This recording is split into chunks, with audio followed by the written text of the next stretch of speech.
Hello, and welcome to The Pursuits, a podcast about exploring what it means to pursue the greater things in life. My name is Taylor. And my name is Ab. So what does it mean to pursue meaning? It's something that we ask ourselves all through life. Imagine an 18-year-old, you graduate high school and you're wondering what happens after life. Do I go to college? Do I go right into the workforce? A lot of times as we grow up in high school, we have this set plan that's laid out for us. We graduate high school and we just go off to college because that's what our parents wanted us to do, depending on where in the country you live. But you go to college and you're 19, you still don't quite know what you want in life. At around 21, you figure out, hey, I'm going to major in X, Y, or Z. I'm going to be a business management major. You're 21 and you're 22 when you graduate college. You're a senior, you did it. You fulfilled everything that you had wanted to accomplish at that point. But then you graduate college, and then once again you're asked, well, what do I do now? And I think there are so many young people out there right now, 22, 23, 24-year-olds, who just don't know what they want to do with their life. They're stuck. And they had this idea that going to college and fulfilling that purpose, that meaning, was going to contribute to some sort of self-longing fulfillment, but then they realize that it quite doesn't answer the question. And eventually, as they approach life into their 30s and maybe even to their 40s, they still ask themselves, what does it mean to have meaning? It's one of those fundamental questions that guide us as humans. And I'm not just talking about 18-year-olds and 24-year-olds, but all of us throughout life. And I want to take time in this podcast, this episode, to explore what it means to pursue meaning. One of my favorite books is The Alchemist. Thought I'd talk about that for a little while. It's a famous book that explores this very concept, what it means to pursue meaning. If you're a young boy, and he grows up, and he is lost. He doesn't quite know where to go in life. And the whole concept of the book is he eventually stumbles upon this sort of longing sense of meaning, of purpose. And in the book, finding meaning and finding purpose is metaphorical for happiness. So if you find that meaning, you therein find happiness. It's a complicated question to ask, but at the same time, finding meaning can contribute to so many fulfilling things in life. So what do you think, Adam? What does it mean to find meaning, and what does it mean to pursue meaning? That's a great question. And I think it's something that, for just like the idea of meaning, a lot of people have to define on their own to some degree. Meaning is something that is very relative. It's in the eyes of the beholder. And for a lot of people, you might ask yourself, what's your world? And for example, a lot of people in America, the world might really consist of kind of America. It's all they know. It's all they've ever experienced. I'm in Europe right now, and for people over here, there's maybe a different concept. And maybe 100 years ago, before the advent of radio and newspaper, and all these sort of news, the world was a much more limited place. So this is often a very relative concept. And the story that I want to tell about this is, in this last year, I was spending some time visiting some concentration camps around Germany, and specifically visited a couple. And while I was there, I was rereading a book by Viktor Frankl, Man's Search for Meaning. And one of the things that Frankl, who's gone on to become a very famous psychotherapist, and he has a branch of psychotherapy called logotherapy, and it's around essentially how one defines their own meaning. And what happened was Frankel was he was a Jew that was living in Vienna, as far as I remember correctly, and he ended up being basically, deported to, I think it was 4 different concentration camps, and Auschwitz. I can't remember a couple of the other ones, but he was in an interesting position to be a trained psychotherapist and in a concentration camp and experiencing this, but also having somewhat of the knowledge and the experience to somehow be able to take a step back and view it from the outside and observe it and study it and be the scientist and the researcher. And Frankel, one of the things that he talked about is, essentially that everything can be taken from a man. For Frankel, for instance, he lost his wife to the camps, and for many people in these camps, they lost everything. They lost all of their clothes, all of their possessions. They lost their family. They lost their city, their town. They pretty much lost everything. And what Frankel observed in these concentration camps was that everything could be taken from a man, but one thing, and that's the last of human freedoms, he called it, and that's to choose one's attitude in any given set of circumstances, to choose one's own way. And what he noticed and what he observed was that even when everything had been taken away from these people and life was boiled down to just a lot of pain and suffering and agony, there were still amongst the people in these camps, there were still some that spent their time comforting others and supporting others and taking care of people, giving away their last piece of bread. And I think this was a very valuable sort of thing that he was able to recognize, is actually meaning is totally subjective to the person.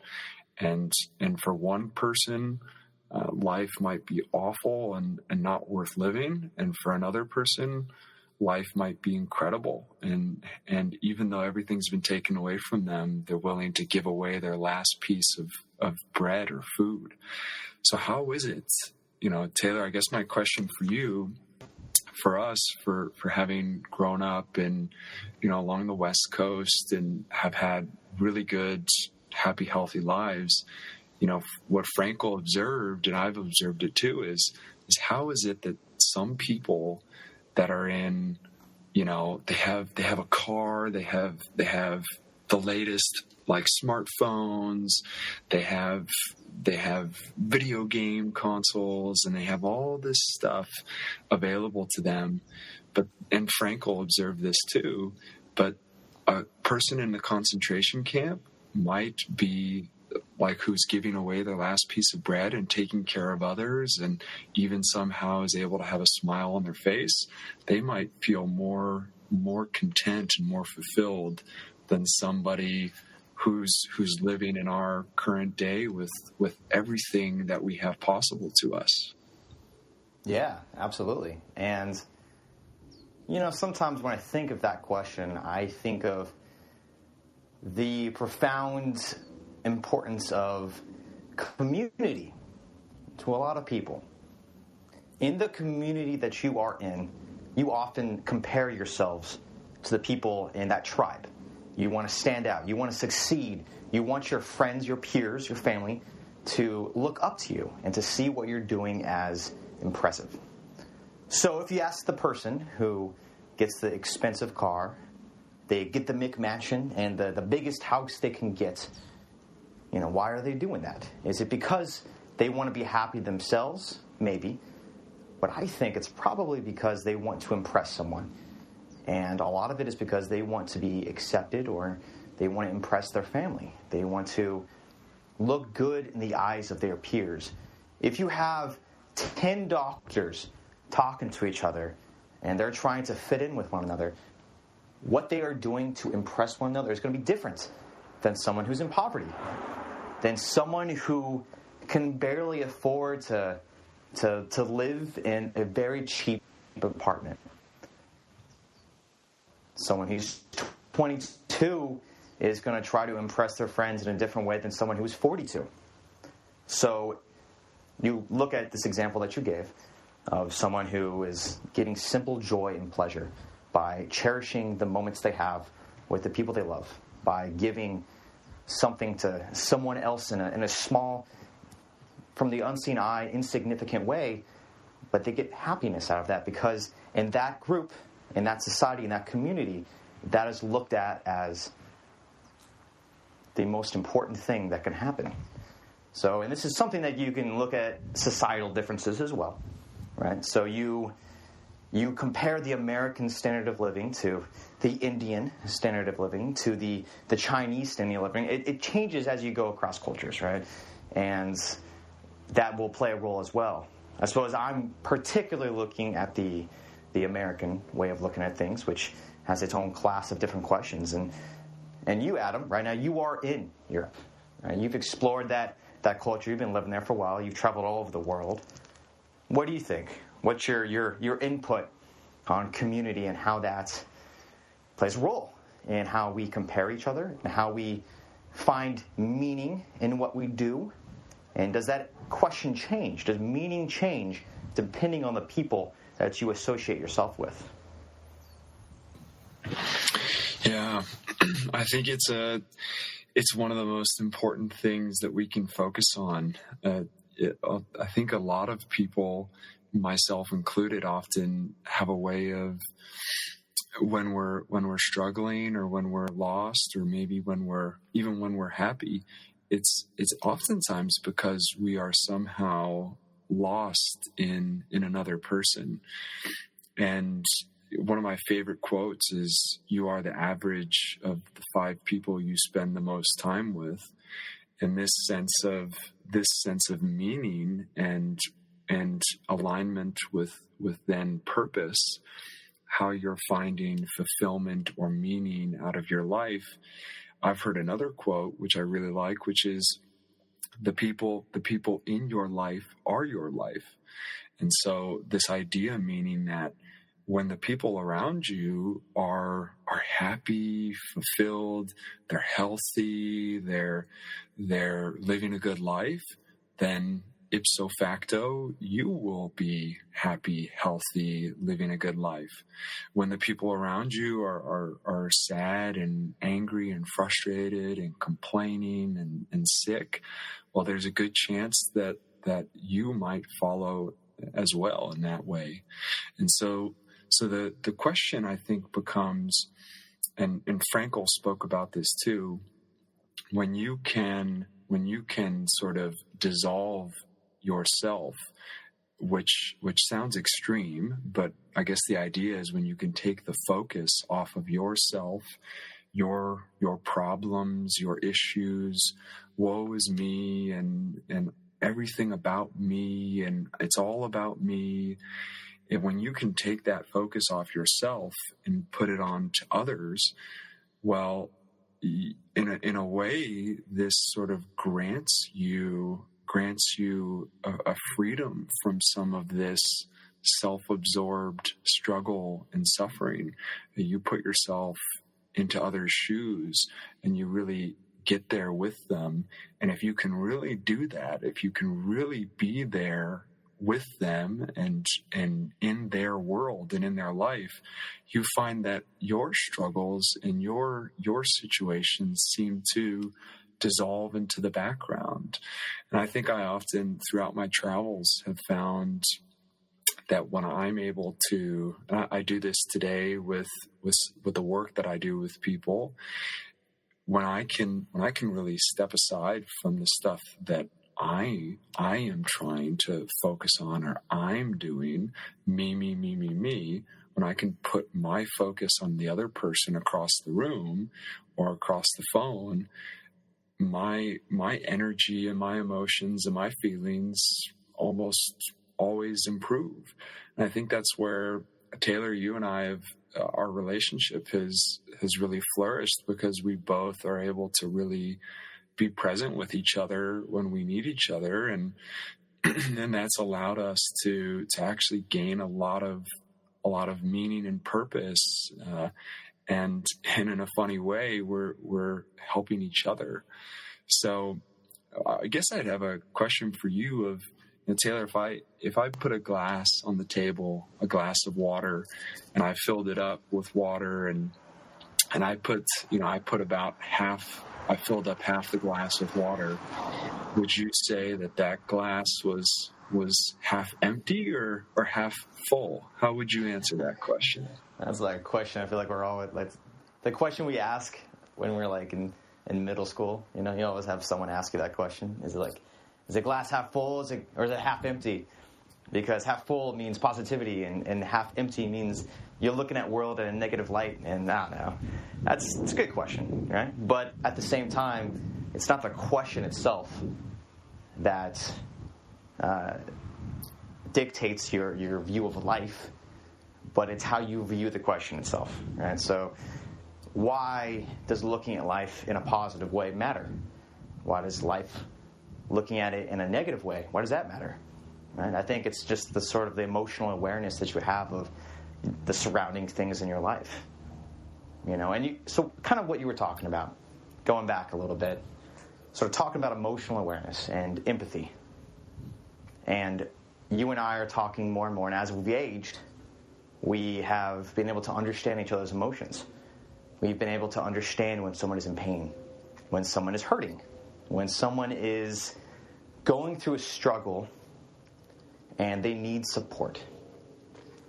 And you could say that this is a skill that you develop, and it might be, to grow empathy.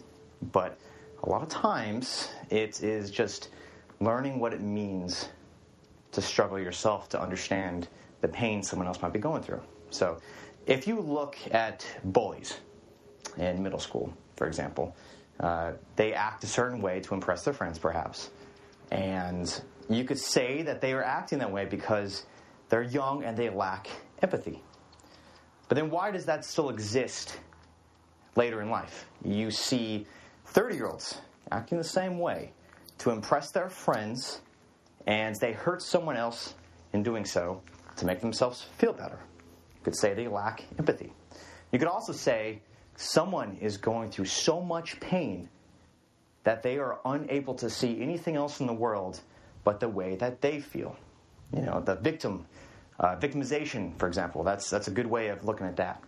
These are all different examples of just recognizing your emotions and not seeing someone else's emotions.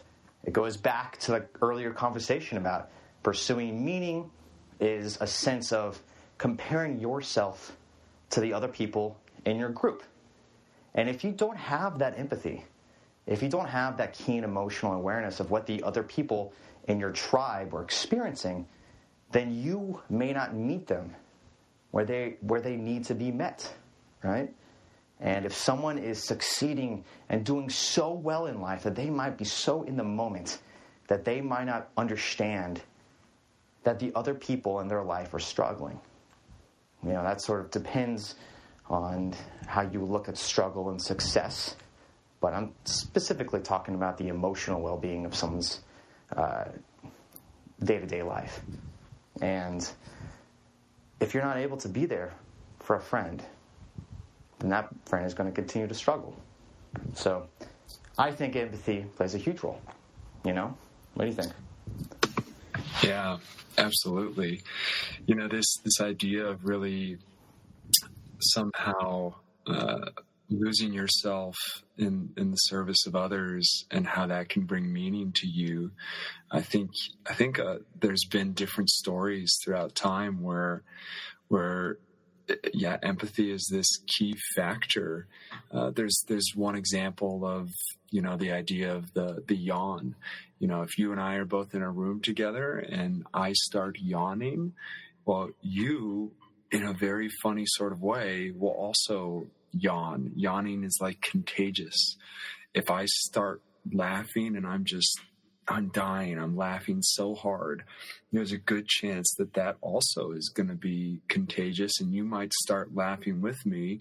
You might not even know what the joke is, but you might just start I don't know, after a little while, it's so funny to you how silly I'm being that all of a sudden you're really laughing.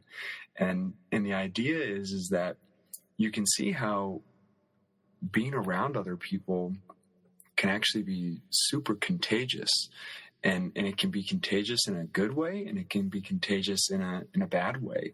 And so if I'm around you and again, you're looking at the glass as half empty, and that is continuously your moda operandum, your the way you operate in this world as glass half empty Taylor, and you're never laughing and you're just yawning, tired, glass half empty, there's a good chance over time that I'm going to become glass half empty, yawning, tired Adam. And so empathy to some degree is a skill, like you said. You can really develop a skill to empathize, like you've had enough life experiences where, you've broken your foot, I've broken my foot. My dad passed away. Maybe someday your father will pass away. And so with enough experience, you can certainly have enough under your belt that you could really empathize with anybody because you've been through a very similar sort of situation. But then there's this also sort of contagious empathy, like yawning or like laughing or like seeing somebody crying. It's like movies, the tear jerkers or the comedies. It's so easy to cry with a good movie, because somehow just seeing another person crying is incredibly contagious. And again, to the extent that you can drop down your shields and your defenses and you can allow yourself go with the empathy, it will actually, in a lot of ways, from what Viktor Frankl observed in the concentration camps, it'll basically increase your level of happiness and satisfaction, because all of a sudden you've gotten out of your problems and your struggles and your suffering, and you've given yourself a purpose, and that's to be there and to be there with the other person. And that's what Frankl and some of the other prisoners in these different camps were able to observe, is that the people that were able to support each other and create a new meaning. And Frankl himself, he lost everything. He lost his family. He lost all of his life's work. His books, his works, his journals were all taken and gotten rid of, burned. And so he could have sat there and said, "Wow, this is terrible. I'm giving up. I'm done." But he actually used his training as a psychotherapist to take care of and help the people in the camp. And that's while knowing that his wife was just murdered. And so when we can muster up that level of empathy for the people around us, it helps us sort of dissolve our own struggles and suffering. Yeah. What do you think about that? Yeah, no, I agree with you. And that sort of hits home the whole point of empathy going with community, sort of this sense of meaning that goes one and one together. So we've explored what it means to pursue meaning with regards to purpose, and we talked about community, and we talked about how empathy plays a role in that with regards to the community and relationships. But I think a lot of people, who want to listen to what it means to pursue meaning, they're thinking about fulfillment, right? And so you could also say that relationships, they are fulfillment. But I'm sort of thinking of picking a craft, picking a skill, something that you look at as life in a sense of, this is what I'm doing that's making me happy. And you and I, we used to be in a book club together, and we kind of still are. We're doing a podcast. But one of the books that we first read was Mastery by Robert Greene. And this sort of talked about the classic 10,000 hours concept, where if you do something for 10,000 hours, you become, quote, a master of it, or considered good. And one of the good at something, like you master that craft, you therein find joy, and you find satisfaction in that. You find the sense of higher enlightenment that you can only get if you are just truly mastering something, right? So like for me, doing the medicine thing, you work on it over and over and over again, and then when you are to the point where you've been practicing medicine for 20 years, you were looking at it in a different way than someone who is just a new graduate, someone who just enters the field and is looking at all the different facets of medicine. But when you've been doing it for such a long time, it becomes a skill that is so natural that you're able to kind of make things work in different ways that you never would have seen at the very beginning. And the Mark Cuban, the Dallas Mavericks coach, he even said at one point that, not talking about basketball, but in regards to business, he was talking to some kids, I believe, some college students, and this was with regards to that at least, and he said, do not pursue what makes you happy. Pursue what you're good at. Because if you are good at something, then that is where you find the happiness. If you master a craft, that is where you find the meaning of life. You feel like you can contribute more. You feel like you can offer some kind of guidance. I'm walking on the street. That was a car that just drove by. You can able to contribute to society in a way that no one really else is able to, unless you are mastering a craft. So, what do you think, Adam?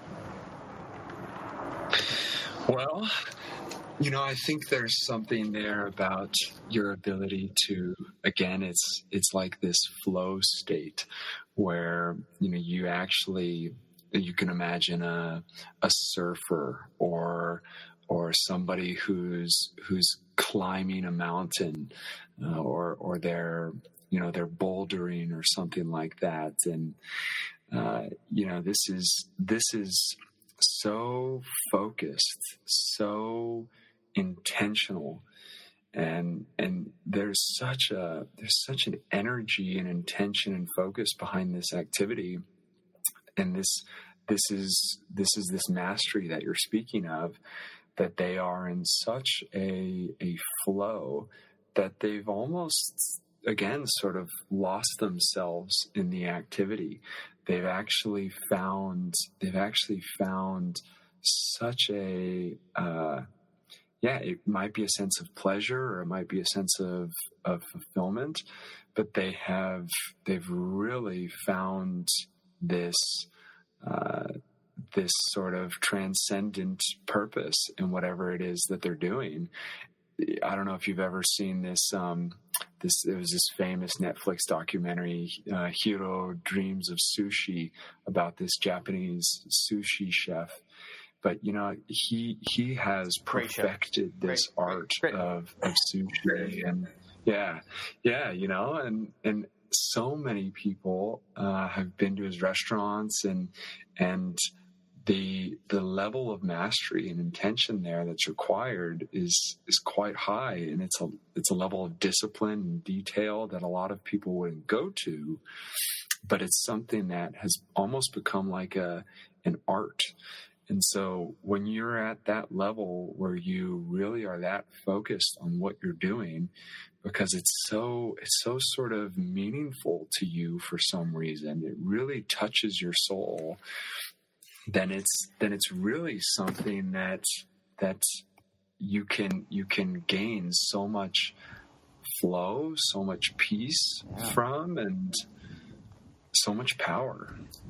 Yeah, I agree. And in the book Mastery, they talked about how artists are a good example of the kind of person that achieves this level of flow. He talks about flow a lot in the book, and like Adam talked about, flow is getting to that point where it is so secondhand that you just get this deep, deep pleasure. And an artist will spend 5-6 hours on a painting, and they are so in the moment that they forget to sleep. They forget to eat. They are just enjoying themselves so much, so in the moment, that everything else doesn't matter. And not everyone's an artist, but imagine playing a video game, for example. That feeling that you get where you're picking up an Elder Scrolls game, and you're sitting down and you are playing that game for 6-7 hours, and before you know it, it's like 3 a.m. And I'm not saying everyone needs to have played a video game, but I think someone can relate to this. And you've been playing this game, it's 3 a.m, and you're like, wow, where did the time go? It's a different kind of feeling, right? You're not mastering a craft, but that feeling that you get of just being mindful and in the moment. And that is something that you get when you just pick a skill, a craft, and you enjoy it so much. Same thing happens to me when I take photos. I love photography. It's something I've always enjoyed. So when I go traveling to a new place, that's something that I pick up and I incorporate. And I will spend, I have 16,000 photos or something like that on my phone. It's pretty ridiculous. But I will spend hours just trying to take the best photo I can. And then you spend more time editing that photo and make it a piece of art. And that's something that you can experience if you just put time and energy into something. And it doesn't matter what it is. You can enjoy hiking. You can enjoy walking. You can enjoy anything in life to get this kind of feeling. But there's another concept I want to bring up as well. And I think anyone who's taken a Psych 101 course has recalled, but Maslow's hierarchy of needs. And this is a very fundamental core concept to modern psychology. And to recap for most people who are listening, Maslow's hierarchy of needs is sort of a pyramid, where at the bottom of the pyramid you have to meet the essential things of life. Food, shelter, water. You need those things to thrive. You move above that, you get to the next level of being, right? So that typically means that you're getting some kind of other sustenance.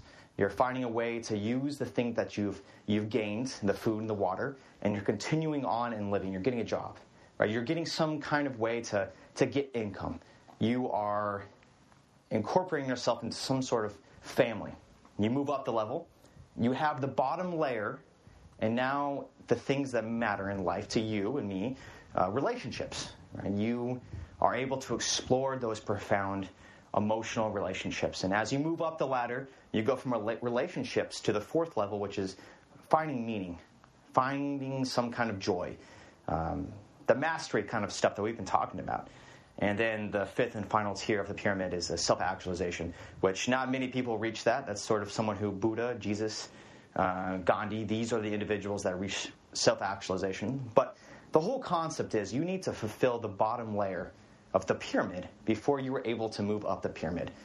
And if something happens in life where, let's say that you lose a job, or you experience a breakup, or you somehow are not able to provide food to your home and your family, you move down a step in the pyramid.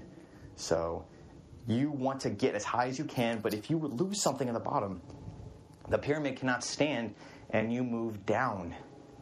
So these concepts of pursuing meaning and pursuing purpose, finding a community, these sort of concepts, unfortunately, cannot exist unless you fill out those bottom tiers of the pyramid. It's sort of this thought process that you have to incorporate. And it's different. You might have someone listening to this podcast right now saying, hey man, I want to pursue meaning. I want to master a craft. I want to form beautiful relationships in a community where I find joy and meaning throughout those relationships. But I just can't, man. I can't even get food for my kids. I'm struggling day to day, and I'm making $12 an hour, and man, I don't know. It's tough for me. How can I even find meaning when I can't even live? And that's something you have to consider. How about you, Ann? What do you think? I think it's all sort of there's a bit of relativity here, because again, everything everything has a perspective and everything has an angle. I like to tell people this story of the farmer and his son. And the farmer had a horse, and he had a little family there on his farm. And one day the horse ran off, and the neighbors came over and they said, "Ah, God, that's terrible. I'm so sorry. That's really bad luck." And the farmer said, "Well, maybe. Let's see." And then his son the next day went off to look for the lost horse, and he was able to find the horse, and the horse had gathered up with a group of wild horses, and he was able to bring back this small group of wild horses as well as the lost horse. And the neighbors said, "Wow, that's incredible. What a stroke of luck." And the farmer said, "Well, let's see." And then the next day, the son was going about sort of grooming and training some of the horses, and he was trying to sort of train one of the horses, and that horse was kind of aggressive and didn't want to be domesticated, and bucked really strongly and threw the son off the horse, and the son fell and broke his arm and broke his leg, and the neighbor said, "Oh, God, how terrible. This is really awful." And again, the farmer said, "Well, I don't know. Maybe let's see." And then the next day, the military and the army came to the house and said, "Hey, we're fighting some battles, and we're taking, every able-bodied man that we can get. And we have to draft, anybody we can into the military." And they couldn't take the son because he wasn't fit to fight. And of course, again, the neighbors said, "Wow, what a stroke of luck." And so, the whole idea is that as you go through life, when you're so focused on, okay, is this good? Is this bad? Am I happy about this? Do I like this? Do I not like this? And for some of us, that's totally unconscious. You are raised into a society and a culture that is extremely judgmental and is putting labels on lots of different things, good, bad, happy, sad, light, dark, these sort of things, man, woman, boy, girl, these cat, dog. I mean, there's labels on everything. But, Shakespeare said that nothing is either good nor evil, yet thinking makes it so. And the idea here is that to a large extent, you have within your power and within your control to say, how am I going to feel or look about this situation? Truly, you can look at it in any way and say, it's good, it's bad. And I guess then the question becomes, Taylor, what do you think about this? Why would you, if you could really choose to look at it in any way you want, then why would you choose the negative one? Why would you choose the disempowering, stressful, angry, frustrating way to look at a situation instead of a possibly good way to look at it? Yeah, it's complicated though. I think obviously anyone who hears that question is going to say, I'm going to look at things the positive way. I choose optimism. I choose to look at things that can better my life, that it can improve society, that can make my life more worth living. But sometimes people have obstacles. The dad who can't give food to his kids, he can't see anything but that obstacle that's in his way.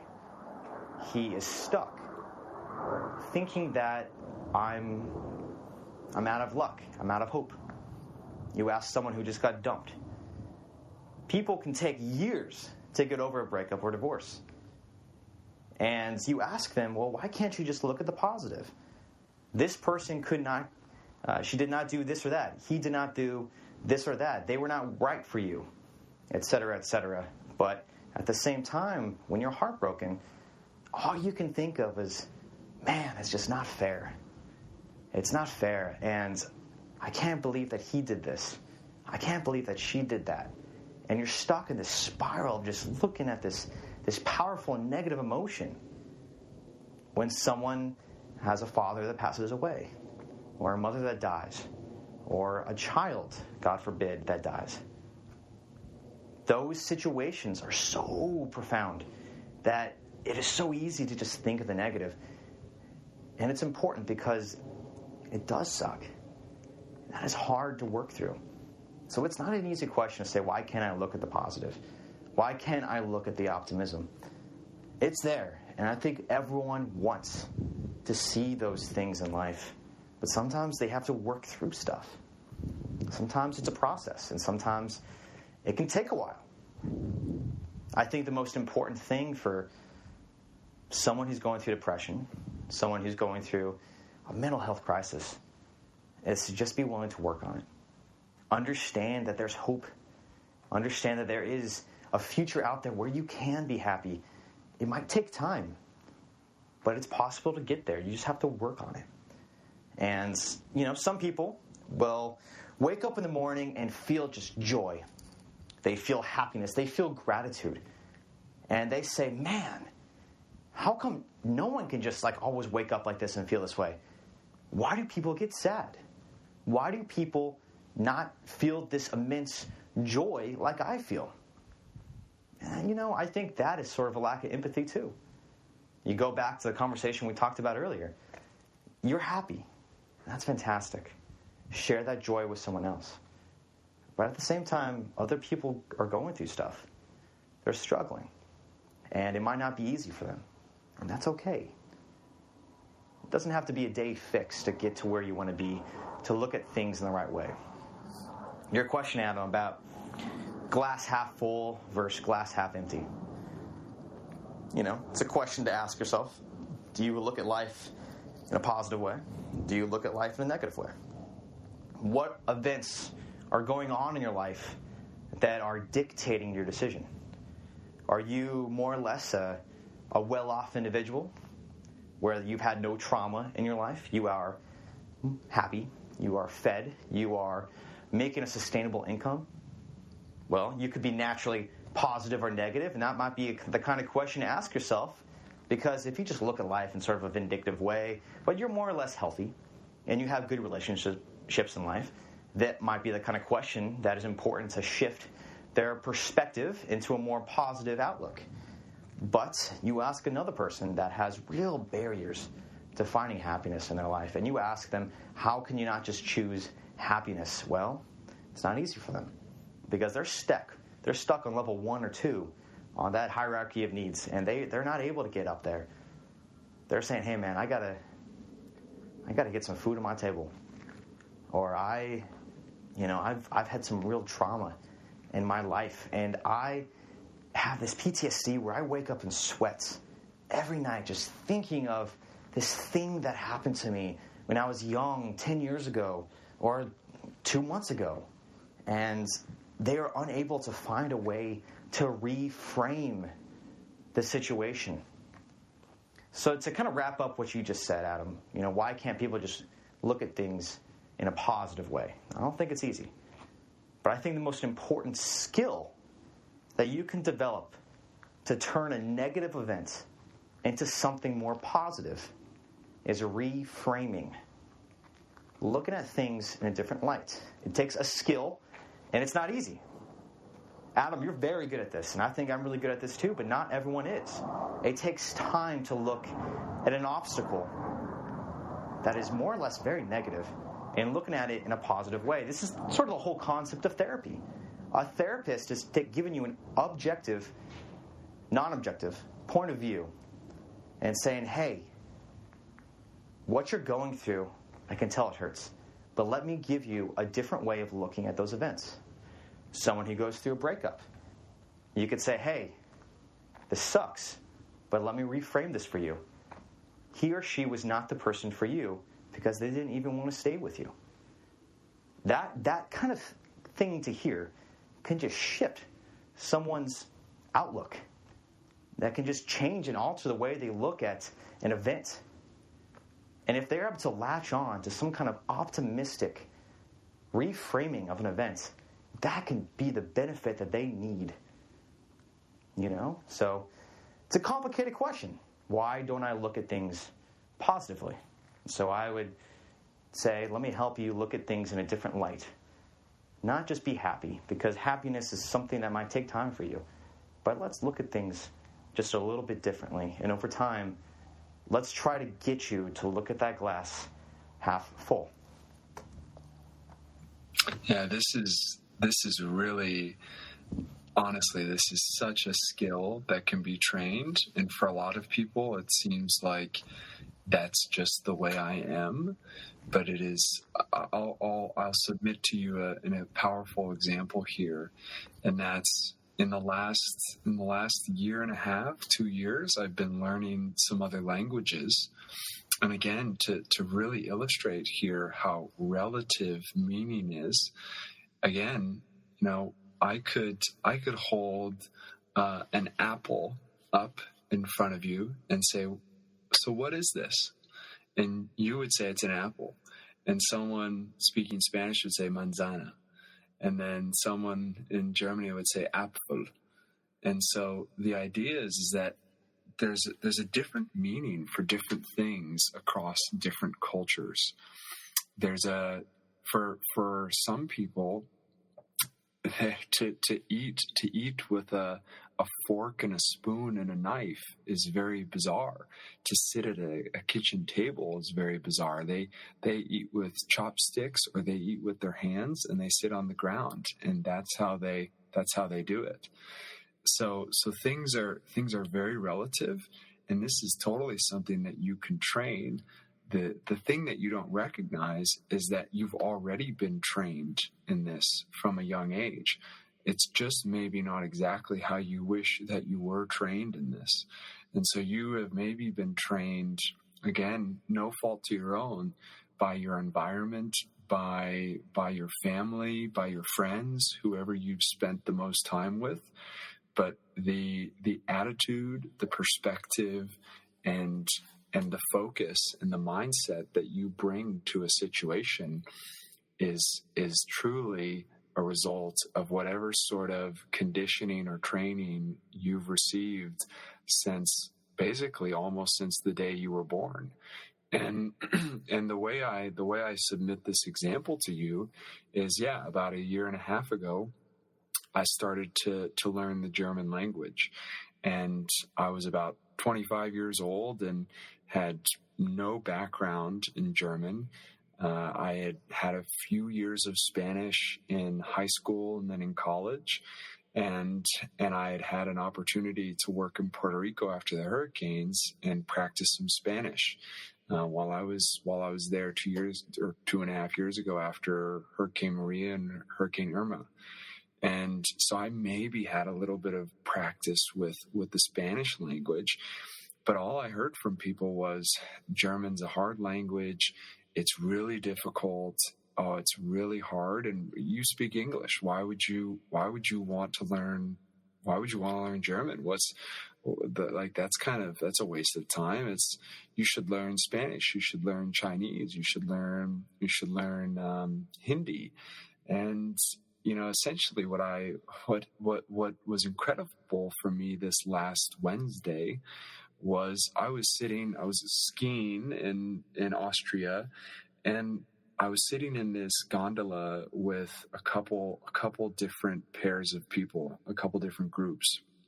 And on the left side was a group of Dutch speakers from the Netherlands. They were Dutch. And then on the right was a couple from they're a German-speaking country, and they're speaking German. And what was incredible to me is that a year and a half ago, I wouldn't have been able to understand almost a single word of either of these groups. I mean, literally, I sat there and couldn't grasp a single word, and totally, no idea what's being said, totally foreign. Can't understand a single word. And they're maybe talking about lunch. They're talking about the snow, and I can't understand it at all. And after the last year and a half of practicing, of training myself, of immersing myself around German speakers and being around Germans and German speakers and Swiss and Austrians and so forth. After a year and a half of real submersion training and practice, sitting in that gondola last Wednesday, I could almost understand everything the people on the right were saying, and the Dutch people I couldn't understand at all. And it was so easy for me to remember just a year and a half ago, I couldn't understand German at all either. And so the idea is that wherever you are today, right now, you might feel as though it's absolutely impossible for you to look at that glass as half full. It definitely, almost definitively, looks like it's half empty, and that's a bummer because you're going to have to go fill it up soon, or you stubbed your toe and now your foot hurts, or you burnt yourself, or you got laid off from your job, and that must mean this is a bad thing. If you take the time to really train yourself in this and turn this into a practice, you can absolutely train yourself to see things in a totally different light. It just takes time and immersion. And I think we've all had some sort of experience with this. I mean, one example might be with sports. And Taylor, you've played a lot of sports. There was probably a time where you can remember where you were just terrible at something. And then over a period of time, and it was maybe painful and slow, but over a period of time, it was totally easy for you. Yeah, absolutely. And I think that this is a good way of looking at it. You know, what it means to reframe and look at things as possible, right? Look at how long it takes to get in shape, right? You say sports, but let's talk about fitness for a moment. If you want to get strong, I want to get big muscles, I want to be fit and lean, I want to be a bodybuilder, I want to be a power lifter. It takes time to get there. You know, you can't just go into a gym, work out for a month, and though you might see results, it's a process. And sometimes if you commit to working out, for example, for a year or 2 years, those results are profound. But it's not easy to explain that to someone, to say that I need you to commit to a year of working out. So instead, you say, hey, one step at a time. You take a step. You go to the gym one day, and then the next day you do it again. And over a year, you'll have looked back and seen all those little steps that you've taken, and it's accumulated in a year, right?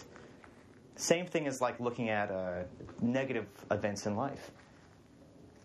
You wish you could just tell someone, hey, it's going to be okay. You're going to be fine. You're going to get through this. I know you were hurt, but give it 2 days, and you're going to be fine. Unfortunately, that's not how it is. And if someone's really gone through a traumatic event, it takes a long time sometimes to get through stuff. That's why you got to practice at it every single day. Practice that reframing exercise, looking at events in a positive way. There's going to be good days and there's going to be bad days. But over time, those steps are going to lead to a year of practice and work ethic, and that's important. So I'm using the fitness metaphor as a way to looking at trauma, but it's a similar kind of process. You need to exercise your mind to look at things in a different way, just like you would exercise your muscles to get stronger and more fit, more healthy. So I think that's a great way to look at things. And just like you would say, the glass half full, sometimes it takes a little while to get to the point where you can always see that. Sometimes you need a trained professional to help you look at things that way. Sometimes you need a good friend. But over time, you will see results. You just have to commit to the effort. But yeah, I think that we talked about a lot of great things here today, Adam. What it means to pursue meaning. And we touched on a couple subjects. We went into depth into a lot of other subjects. But overall, I think pursuing meaning is a pretty broad subject that I think a lot of people are going to relate to in a lot of different ways. And I'm sure at some point we might even pick up one of these smaller topics within the big topic that we talked about today. Like, I would love to talk more to you about what it means to reframe something. But any closing notes that you want to make for us today? Well, I'd just like to say a final sort of metaphor for anybody that it helps, and they often look at when kids are learning to walk. They're literally born. They do not have the ability to walk. It takes them quite some time to even be able to crawl, and being able to actually stand up on 2 feet. All these things take quite some time, and we don't remember any of this. We're so wherever we're at right now, and in February 2020, we don't think at all about the fact that at one point we weren't able to. We weren't even able to brush our teeth. We weren't able to even crawl, and we weren't able to walk. The idea is that when you're able to look at that a little bit, take a step back from it, look at it from a scientific perspective, on average, what they say is it takes children something like 200 tries before they're even able to really stand up and walk. And I think that's an incredible sort of lesson, because if a child were taking those tries and trying to get up on 2 feet, and on the 10th try or on the 20th try, it fell again and kind of hurt itself and was crying, and then it gave up, and it never decided to try again, and it never decided to get up and try again. And I think that's like for a lot of us, but that number of 200, I think, is pretty incredible, because I guess a question would be, what would any of us be willing to try 200 times, really practice 200 times without getting so frustrated and so annoyed that we just give up on it? Because that's what we've all done already, that we wouldn't be able to walk or stand or even run or jump if we hadn't tried these things many times without struggling to do it and then somehow achieving it. And the idea here is that to an extent, we didn't learn that stuff on our own. Our parents and our friends and our grandparents, they actually were there with us. They kind of helped pick us up when we fell. They role modeled the way. We got to watch them walking, and we kind of copied it from them. And sometimes we fell really hard, and it was super sad and devastating, and we were crying, and they picked us up. And so the idea is that if you can find somebody in your life that is willing to be there for you and support you and help you go on that sort of 200 attempt journey, well, then you're absolutely going to be up and walking and running and seeing the world full of positivity and possibilities. But just like Taylor and I have found each other, and we really support each other through thick and thin, and we know that the other person will absolutely be there to pick us up and dust us off. And I think we all need to find that person that we can really be honest with, and we can really know that they will help pick us up, because the mind and the brain they get stuck in some of these patterns. And so when you felt like, wow, the world is raining and pouring on me, and everything is going wrong, and things are terrible, it's very hard to get out of that sort of spiral by yourself. But when you can elicit the help and the support of another person, it's very easy for them to see that that's not true, and also for them to snap you out of it and break you out of that habit loop, that pattern in your brain. And so, I guess the question would be, who could you go to and start to develop that sort of powerful support relationship with? Because that's something I think for Taylor and I that has absolutely made us step by step more and more positive and invincible in the face of really challenging moments where life decided to kind of punch us in the face and knock us down. But nowadays, Taylor and I don't spend too much time down. We pretty much are getting up pretty quickly. So a good question for those listening is, who can you go to, and who do you go to help bring you up? And how can you go about starting your training process here so you can really start to look at this as a game and turn it into a practice and really make this into something that is easy for you? Beautiful, brother. I love it. I love it. And ask us these questions, guys. If there's something that you want to hear, if you want us to talk about something, let us know. You can find us on Instagram at Tay Isenberg, TAYISENBURG, and Adam at pursuit_of_better. And we can't wait to hear from you guys. We can't wait to talk about this more. And thank you, Adam, as always. Thank you, Taylor. And thank you, everyone, for listening. And be well.